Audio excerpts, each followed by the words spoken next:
Have you ever wondered why governments do not just print more money? I mean, if all countries can create their own cash, why not just print enough to feed the poor, build houses for everyone, or stop world hunger? It sounds like an easy fix, right?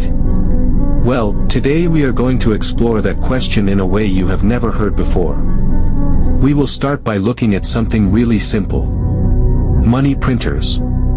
Yes, actual machines that print the money we spend every day. Then, we will talk about why printing more money sounds good on paper, but can cause serious problems in real life. So, let us get into it. Every country has the power to create its own money.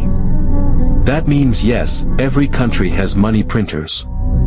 Big machines. Huge facilities. High security rooms. And inside them, sheets of paper that become legal tender called money.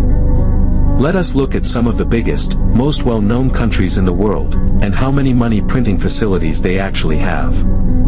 Here is a quick list. First is United States. The United States of America has two major money printing facilities. The United Kingdom has one main facility. France has one government facility. Japan has one major printing facility. China has over 6 major printing plants. Italy has one national facility. Germany has 2 major printing sites. India has 4 printing presses. Brazil has one national facility. South Korea has one national printing site. Nigeria has 2 printing facilities. So yes, they can all print their own money. But they do not just print more money whenever they want. Why? Well, if you had a machine that could print unlimited money, why not just use it to solve every problem? Feed the hungry. End homelessness. Pay off national debt. Sounds good, right? But there is a catch. Money only works when people believe it has value. The moment a country prints too much of it without real value to back it, something dangerous happens, and that is called inflation. Inflation means the price of goods goes up, because your money buys less.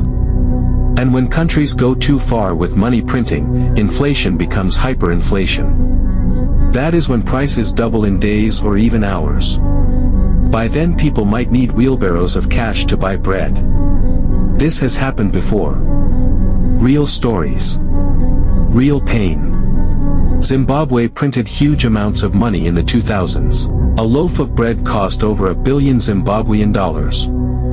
Venezuela printed too much money after its economy collapsed. Prices skyrocketed. People could not afford basic needs. Germany did it after World War I. The money became so worthless, people used it as wallpaper.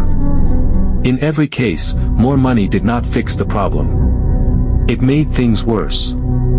So, if you cannot just print money, how does money get value? The answer is trust. Money only works because we all agree to accept it in exchange for goods and services. Governments build this trust by managing how much money is in circulation, controlling inflation and backing it with real economic value. Think of it like pizza. If you cut one pizza into 8 slices, each one is good. But cut that same pizza into 100 slices, you are not getting more pizza, just smaller slices. Same with money. So here is the big question. If we know people are starving, people are homeless or sick, then why can the government not just print more money to help? There are a few reasons. Helping requires more than money. More money chasing the same goods causes prices to rise. Too much money weakens the currency and hurts the poor even more. If governments printed tons of cash and gave it out, it might help for a moment. But soon, prices would explode, and people would suffer even more. That is why most countries do not rely on printers. They use central banks, interest rates, and long-term policies to keep the economy steady. Printing more money might sound like the easy answer. But in reality, it is a trap. It creates a short-term illusion and long-term pain. The real solution to ending poverty and hunger? It is hard work. Slow work. But meaningful work. Investing in education. Creating jobs. building better healthcare, supporting local economies. Money printing is a tool, but not a magic wand. The world does not run on paper. It runs on people, ideas, and value.